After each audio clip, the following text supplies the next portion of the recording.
Hi అండి, అందరికీ నమస్తే. Welcome back to Manu construction YouTube channel. ఈరోజు వీడియోలో మనం 8 అడుగుల వెడల్పు 25 అడుగులు పొడవు ఉన్న స్థలంలో ఒక షాప్ కట్టడానికి ఎంత బడ్జెట్ అవుతుంది, మెటీరియల్ కాస్ట్ ఎంత, లేబర్ కాస్ట్ ఎంత అని డీటెయిల్గా తెలుసుకుందామండి. ఓకేనా? ఈ షాపుకి సంబంధించి ఆల్రెడీ నేను ఒక వీడియో అప్లోడ్ చేశాను. షాప్ ముందు స్థలం క్లీన్ చేసిన దగ్గర నుంచి ఇప్పుడు ఈ రేకులు బిగించినంత వరకు ఎంత బడ్జెట్ అయింది అనేది ఓన్లీ మెటీరియల్ కాస్ట్ మాత్రం అందులో చెప్పానండి. చాలామంది డిసప్పాయింట్ అయ్యి ఉంటారు, వీడేంటి మొత్తం బడ్జెట్ చెప్తాడన్నాడు, ఇందులో ఓన్లీ మెటీరియల్ కాస్ట్ మాత్రం చెప్తున్నాడు, అది కూడా టోటల్ చెప్పలేదు అనుకుని ఉంటారు.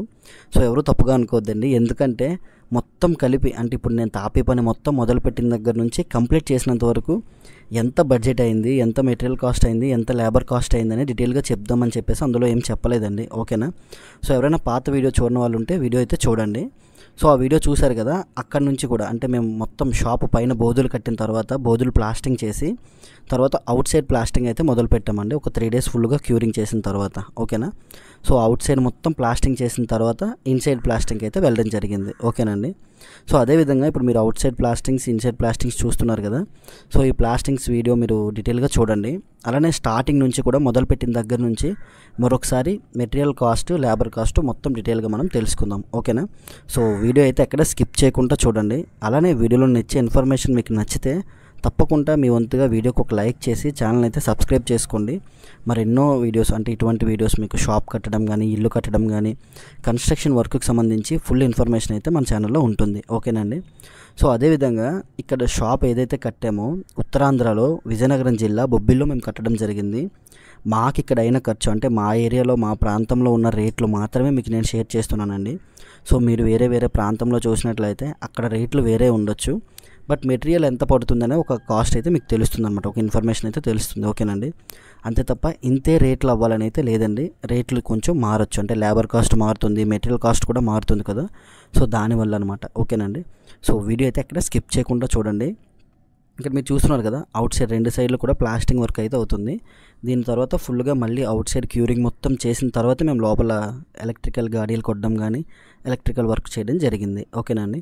సో స్టార్టింగ్ నుంచి కూడా మనకి ఇంకేమేమి ఖర్చు అయ్యాయి, మొత్తం ఎంత ఖర్చు అయిందని డీటెయిల్గా తెలుసుకుందాం ఇక్కడ. సో స్టార్టింగ్లో మాకు క్లీనింగ్ అయితే జరిగిందండి. అంటే సైట్ మొత్తం కూడా ఒక 20-25 yearsగా పాతది. సో దానికి మొక్కలన్నీ, చెత్తని గిత్తని సైట్లో చాలా ఉంది. సో అదంతా క్లీనింగ్ చేయించి, అదేవిధంగా ఇక్కడ ఒక చెట్టు ఉంటుంది, ఇక్కడ మీరు చూడొచ్చు ఆ చెట్టు అనేది. సో ఆ చెట్టు కొమ్మలు కొట్టించి, సో దానికి ఇబ్బంది లేకుండా దాని అంటే దాని ఆకులు గీకులు మొత్తం అంతా క్లీన్ చేయించి, మొత్తం క్లీనింగ్ చేయించి పునాది గుమ్ములు తవ్వి పునాది తొక్కడానికి, అదేవిధంగా చుట్టూ పునాది కట్టడానికి మాకు అయిన ఖర్చు 22,000 రూపాయలు అయితే ఖర్చు అయిందండి. ఓన్లీ లేబర్ ఛార్జెస్ చెప్తున్నాను నేను. ఓకేనండి? సో మొత్తం షాప్ అంతా క్లీనింగ్ చేయించి స్థలం మొత్తం దాంట్లో మాకు పునాది గుమ్ములు 2 నిడువులు 3 అడ్లు తవ్వి వాటిలో రాయి తొక్కి మట్టి ఫిలప్ చేయించినంత వరకు మాకు అయిన ఖర్చు 22,000 రూపాయలు లేబర్ ఛార్జెస్ అయితే అయ్యాయండి పునాది కట్టడం వరకు. ఓకేనండి? సో పునాది కట్టడం అయిపోయిన తర్వాత నుంచి మెట్లింగ్ చేసుకొని అక్కడ నుంచి మేము షాప్ కట్టడం అయితే జరిగింది, కాంట్రాక్ట్ తీసుకోవడం జరిగింది. ఓకేనండి? సో అదేవిధంగా మాకు పునాది రాయి చూసుకున్నట్లయితే 2 యూనిట్లు పునాది రాయి అయితే మాకు ఖర్చు అయిందంటే 2 ట్రాక్టర్లు. ఒక ట్రాక్టర్ మాకు 3,500 రూపాయలు. సో 2 ట్రాక్టర్ల పునాది రాయి మాకు 7,000 రూపాయలు అయితే తీసుకోవడం జరిగిందండి. అలానే 40 mm హాఫ్ యూనిట్ మెట్లింగ్ చేయడానికి 2,800 రూపాయలు అయితే ఖర్చు అయిందండి. అదేవిధంగా బేబీ చిప్స్ ఉంటుంది కదా, 3 అడుగుల హైట్లో బెల్ట్ రన్ చేసాము. ఆ బెల్ట్ రన్ చేయడానికి మాకు 500 రూపాయలు బేబీ చిప్స్ అయితే ఖర్చు అయ్యాయి. అదేవిధంగా బ్రిక్స్ చూసుకున్నట్లయితే సిమెంట్ బ్రిక్స్ మొత్తం షాప్ మొదలుపెట్టిన దగ్గర నుంచి పూర్తి చేయడం వరకు మాకు 1000 సిమెంట్ ఇటుకలు అయితే ఖర్చు అయ్యాయండి. ఈ 1000 సిమెంట్ ఇటుకలు కలిపి మాకు 18,000 రూపాయలు అయితే ఖర్చు అయ్యింది. ఓకేనండి? లింటల్ పోల్స్ 3 తీసుకున్నాము, అవి 2,000 రూపాయలు. అదేవిధంగా 8 mm రాడ్లు 2 600 రూపాయలు. శాండ్ మొత్తం ఇసుక షాప్ మొదలుపెట్టిన దగ్గర నుంచి పూర్తి చేసినంత వరకు ఇసుక అంతా కలుపుకొని మాకు 12,000 రూపాయలు అయితే ఖర్చు అయింది. అలానే సిమెంట్ బ్యాగ్స్ చూసుకున్నట్లయితే 50 సిమెంట్ బస్తాలు అయ్యాయి, మొత్తం కలిపి 16,500 రూపాయలు అయితే ఖర్చు అయింది. అలానే పైపులు, రేకులు ఇవన్నీ కలిపి మాకు 20,000 రూపాయలు అయితే ఖర్చు అయిందండి. ఓకేనా? సో ఇప్పుడు మీరు చూస్తున్నారు కదా ఎలక్ట్రికల్ వర్క్. ఈ ఎలక్ట్రికల్ వర్క్కి సంబంధించి మొత్తం ఈ పైపులు, బాక్సులు ఇవన్నీ కలిపి మాకు 6,000 రూపాయలు అయితే ఖర్చు అయ్యాయండి. ఓకేనా? సో ఇంక తర్వాత back side safety grill, entrance gate ఇవన్నీ కలుపుకొని మాకు 17,000 రూపాయలు అయితే ఖర్చు అయిందండి. ఓకేనా? ఓన్లీ జింక్ బయట రేకులు బిగించాం చిన్న చిన్న వెల్డింగ్ లాట్లకి, back side safety gate, entrance gate అంతా కలుపుకొని మాకు 17,000 రూపాయలు అయితే ఖర్చు అవ్వడం జరిగిందండి. ఓకేనండి. సో అదేవిధంగా ఈ షాప్కి సంబంధించి ఇప్పుడు ఎలక్ట్రికల్ కరెంటు బిల్లు అంటే ఇప్పుడు వాటరింగ్ చేస్తున్నాం కదా, వాటర్ కరెంటు బిల్లు, టీ ఖర్చులని అవి చిన్న చిన్న సామాన్లు ఏమైనా పడినా అవి మిగతావన్నీ కలిపి ఒక 6,000 రూపాయల వరకు నేను ఖర్చులు అయితే వేయడం జరిగింది. ఓకేనండి. సో వాటి ఖర్చులు ఒక 6,000 రూపాయలు. అదేవిధంగా షాప్ మొదలుపెట్టిన దగ్గర నుంచి అంటే గ్రౌండ్లో పునాది తీసి పునాది కట్టిన తర్వాత నుంచి మేము కాంట్రాక్ట్ తీసుకోవడం జరిగింది. సో ఇక్కడ నేను కాంట్రాక్ట్ తీసుకోవడం ఏంటంటే లేబర్ తక్కువ చేసుకున్నామండి, ఎందుకంటే వాళ్ళు కూడా మాతో పాటు కష్టపడ్డారు, షాప్ ఓనర్స్ కూడా. సో అందుకని చెప్పేసి లేబర్ ఛార్జెస్ ఒక 2 మేస్త్రి కూలీలు 2 లేబర్ కూలీలు మొత్తం కలిపి మాకు ఎంత ఖర్చు అయిందని మీకు డీటెయిల్గా చెప్తున్నాను. సో గోడలు కట్టిన దగ్గర నుంచి ఇప్పుడు ఈ స్టేజ్లో అంటే గోడలు కట్టి విధంగా మొత్తం కప్పి కొట్టి ఈ బెల్ట్ రన్ చేసుకొని రేకులు బిగించి అవుట్ సైడ్ ప్లాస్టింగు ఇన్సైడ్ ప్లాస్టింగు అంతా కలుపుకొని మాకు అయిన ఖర్చు ఏంటంటే 50,000 రూపాయలకి అయితే మేము కాంట్రాక్ట్ తీసుకోవడం జరిగిందండి. ఓకేనా. సో మీరు ఇక్కడ ఫైనల్లో చూడొచ్చు మొత్తం కలిపి ఏం వర్క్ చేసామనేది. ఓకేనండి. సో ఓవరాల్గా తాపి పనికి సంబంధించి 50,000 రూపాయలండి. లేబర్ ఛార్జెస్ మాత్రం వాళ్ళు కూడా మాతో పాటు కష్టపడ్డారు కాబట్టి. ఓకేనండి. సో ఇంక మొత్తం చూసుకున్నట్లయితే మెటీరియల్ కాస్ట్, లేబర్ కాస్ట్ అన్నీ కలిపి ఉన్న స్థలంలో అంటే ఇప్పుడు మనకి 8 అడుగులు వెడల్పు, ఒక 25 అడుగులు పొడవు ఉన్న స్థలంలో ఒక సిమెంట్ ఇటుకలతో రేకుల షెడ్ కడితే ఎంత ఖర్చు అవుతుందని మీరు డీటెయిల్గా తెలుసుకోవచ్చు. ఓకేనండి. సో ఓవరాల్గా మాకు మెటీరియల్ కాస్ట్, లేబర్ కాస్ట్ అంతా కలిపి మాకు 1,82,400 రూపాయలు అయితే ఖర్చు అయిందండి. అలానే ఇంకా చాలా వర్క్ పెండింగ్ ఉందండి. పెయింటింగ్ ఉంది, టైల్స్ వర్క్ ఉంది, ఫాల్ సీలింగ్ వర్క్ ఉంది. ఇవన్నీ కూడా నేను నెక్స్ట్ వీడియోలో మీకు కవర్ చేస్తాను. ఓకేనండి. సో ఇప్పటి వరకు కూడా మాకు అయిన ఖర్చు అయితే 1,82,400 రూపాయలు అయ్యింది. మీరు కనుక 8 అడుగుల వెడల్పు 25 అడుగులు పొడవు ఉన్న స్థలంలో ఒక సిమెంట్ రేకుల షెడ్ లేదంటే ఒక షాప్ కానీ లేదంటే కొంతమంది ఇల్లు కూడా కట్టుకోవచ్చు. ఒకవేళ ఇల్లు కట్టినట్లయితే టెంపరీగా ఎంత ఖర్చు అవుద్ది అనేది అయితే మీరు ఇక్కడ తెలుసుకోవచ్చు డీటెయిల్గా. ఓకేనండి. అలానే ఇక్కడ కాంక్రీట్ బీములు కానీ పిల్లర్స్ కానీ ఏమీ లేవండి.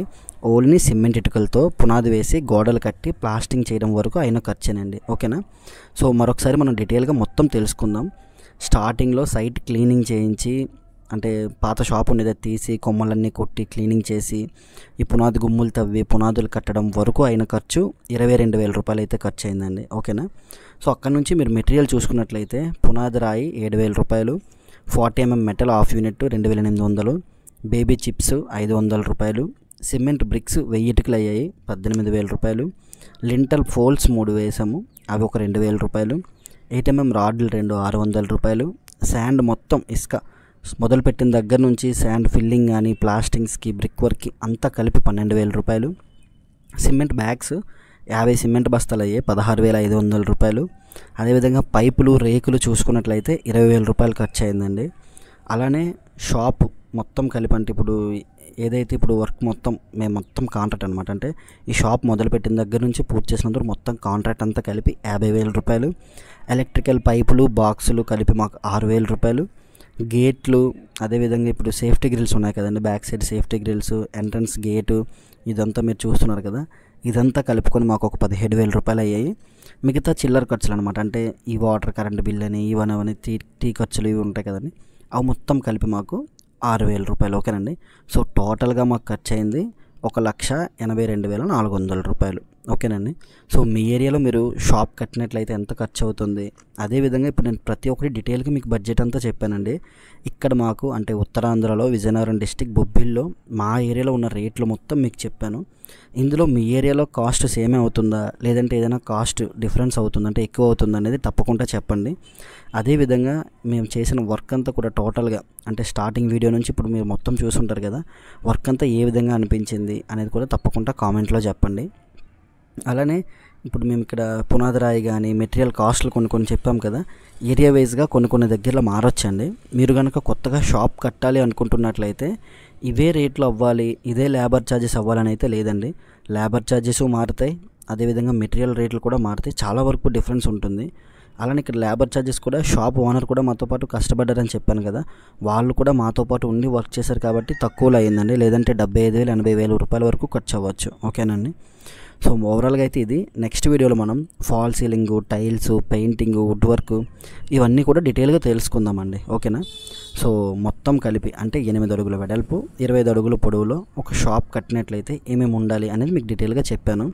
ఇంకొంచెం కూడా మీకు డబ్బులు ఉన్నట్లయితే అంటే లైఫ్ టైం ఇంకా మాకు ఇంకా షాప్ మరి రిమూవ్ చేయము, ఇంకా లైఫ్ టైం ఉండాలి మాకు, సో మేము ఏం చేసినా దాని మీదే ఇంకా మా బ్రతుకంతా అనుకున్నట్లయితే కిందన బీమ్స్ కానీ 7 అడుగుల హైట్లో బెల్ట్ స్లాబ్ కానీ ఇవన్నీ రన్ చేసుకోవడం మంచిది. బట్ ఇక్కడ నేను రన్ చేద్దాం అన్నాను, ఓనర్ బడ్జెట్ బట్టే వెళ్ళాలి కదా మేము. సో బడ్జెట్ అంతవరకే ఉంది, సో సరిపోద్ది అన్నారు కాబట్టి మేము కింద పిల్త్ బీమ్ కానీ అదేవిధంగా 7 అడుగుల హైట్లో బెల్ట్ స్లాబ్ కానీ ఇవన్నీ రన్ చేయలేదు. అవి కనుక రన్ చేసినట్లయితే మీకు ఇంకా ఒక షాప్ కట్టడానికి కూడా ఇంకా అమౌంట్ అవుతుందండి తప్పకుండా. ఎందుకంటే కిందన బెల్ట్ రన్ చేయడానికి మీకు దగ్గర ఒక ఐరన్ మెటీరియల్ లేబర్ చార్జెస్ అన్నీ కలిపి ఒక 30,000 రూపాయలు అయిపోతాయి. మీదన కూడా సేమ్ కాస్ట్ అవ్వచ్చు 60,000 రూపాయలు. అదేవిధంగా లేబరు అన్నీ కలుపుకొని మీకు ఇంకొంచెం ఎక్కువే అవ్వచ్చు అనమాట. ఓకేనండి? సో మేమైతే ఇక్కడ బీమ్స్ కానీ ఏవి రన్ చేయకుండా గోడలు కట్టి పునాది మీద గోడలు కట్టి ప్లాస్టింగ్ చేసాం కాబట్టి ఈ రేట్లో అయ్యింది. ఓకేనండి? సో ఆ విధంగా పర్లేదంటే సాయిల్ మంచిదైతే పర్వాలేదండి. ఇక్కడ మాకు అంతా కూడా కంకర మట్టి, సో ఆ విధంగా కాబట్టి మేము అంత బడ్జెట్ అయితే పెట్టలేకపోయాం. ఓకేనా? సో ఇదండి ఫైనల్గా అయితే మాత్రం ఇది టెంపరీగా ఒక నీట్గా ఉండాలి, ఒక షాప్ మెయింటెనెన్స్ పరంగా బాగుండాలి, ఒక ఇల్లు అయినా సరే టెంపరీగా కట్టుకోవాలి అనుకుంటున్నట్లయితే ఈ విధంగా ట్రై చేయండి. ఓకేనా? సో ఇక్కడ మీరు చూస్తున్నారు కదా, మొత్తం ఫినిషింగ్ అంతా అయిన తర్వాత మొత్తం కలిపి అంటే ప్లాస్టింగ్స్ అన్నీ అయిన తర్వాత బ్యాక్ సైడ్ అయితే చిన్న గచ్చు చేయడం జరిగింది. అలానే ఎంట్రన్స్ గచ్చు అయితే ఉంది ఇంకా మేము చేయాల్సిన పని. ఓకేనండి? సో స్టార్టింగ్ నుంచి కూడా షాప్ మొదలు పెట్టిన దగ్గర నుంచి కూడా మొత్తం వీడియో ఉంటుంది. మీరు ఒకసారి ఈ వీడియో మాత్రం చూసిన వాళ్ళు అయితే ఒకసారి ఫస్ట్ ఆ వీడియో చూడండి, నేను డిస్క్రిప్షన్లో లింక్ ఇస్తాను. ఆ వీడియో చూసిన తర్వాత ఈ వీడియో చూసినట్లయితే మీరు కొంచెం టైం కేటాయించినట్లయితే మొత్తం ఏ విధంగా వచ్చింది, ఫస్ట్ ఎలా ఉండేది, ఇప్పుడు ఎలా ఉంది ఏంటని డీటెయిల్గా తెలుస్తుంది. ఓకేనండి? అదే అలానే స్టార్టింగ్ నుంచి మీరు ఎండింగ్ వరకు చూసినట్లయితే కొన్ని విషయాలు చెప్పినవి ఎందుకు చెప్తున్నానంటే అండి, నేను వీడియో మొత్తం ఫుటేజ్ చేశాను కదా, సో ఆ ఫుటేజ్ ఏది కూడా మిస్ అవ్వకూడదు, ప్రతి ఒక్కటి కూడా మీ దగ్గరికి తీసుకురావాలనే ఉద్దేశంతోనే మొత్తం ఫుటేజ్ అంతా కలిపి తీసుకొచ్చానండి. ఎందుకంటే నేను కెమెరా కొంచెం ఫాస్ట్ మోడ్లో వీడియో పెట్టినట్లయితే చాలామంది అంటున్నారు ఎందుకన్నా అంత ఫాస్ట్గా పెడుతున్నారు, కొంచెం స్లోగానే పెట్టండి పర్వాలేదు అంటున్నారు అనమాట. సో అలానే మేము ఇక్కడ ఏం వర్క్ చేసాము, మాకు ఎంత బడ్జెట్ అయింది, ప్రతి ఒక్కటి కూడా పూసగుచ్చినట్టు మీతో చెప్పాలి అనే ఉద్దేశంతోనే ఈ విధంగా చేయడం జరిగిందండి. సో మీరు కనుక కొత్తగా ఒక షాప్ కట్టాలనుకున్నా, ఇల్లు కట్టాలనుకున్నా సరే ఈ వీడియో మీకు ఎంతో కొంత హెల్ప్ అవుతుందని మనస్ఫూర్తిగా కోరుకుంటున్నాను. అలానే మీ ఫ్రెండ్స్ అండ్ ఫ్యామిలీ మెంబర్స్లో ఎవరైనా కొత్తగా ఒక షాప్ కట్టాలి అనుకుంటున్న వారు ఎవరైనా ఉన్నట్లయితే వాళ్ళకి తప్పకుండా ఈ వీడియో షేర్ చేయండి. మెటీరియల్ పరంగా కానీ లేకపోతే ఎంత మెటీరియల్ పడుతుంది అనే విషయంలో కానీ వీడియో వాళ్ళకు కూడా ఎంతో కొంత హెల్ప్ అవుతుంది. మీరు కూడా వాళ్ళకి ఎంతో కొంత హెల్ప్ చేసిన వాళ్ళు అవుతారు, మాకు కూడా హెల్ప్ చేసిన వాళ్ళు అవుతారు అనమాట. ఓకేనండి? సో వీడియో ఇప్పటివరకు ఎలా అనిపించిందో తప్పకుండా కామెంట్లో చెప్పండి. Thanks for watching. For more such content subscribe to Manu constructions YouTube channel. తప్పకుండా వీడియోకి అయితే లైక్ చేయడం మాత్రం మర్చిపోకండి. ఎందుకంటే షాప్ కట్టడానికి ఎంత కష్టమైందో ఈ వీడియో చేయడానికి కూడా నాకు అంతే కష్టమైంది. సో లైక్ చేస్తారని మనస్ఫూర్తిగా కోరుకుంటున్నా. జై హింద్.